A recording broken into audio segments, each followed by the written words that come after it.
Hello everyone, in this video I'm going to show a step-by-step tutorial on how to enable notifications on Talabat account. So first you're going to go to the Talabat app,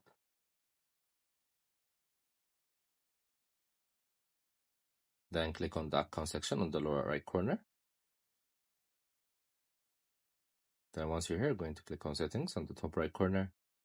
Then as you can see, the notifications option is disabled. So when you click on it, it's going to tell you to go to the settings of the actual device. Then once you're in settings, you're going to click on notifications, then click on allow notifications. Then you're going to go to the Talabat app. As you can see, the notifications option is enabled. So you're going to receive different offers and promos.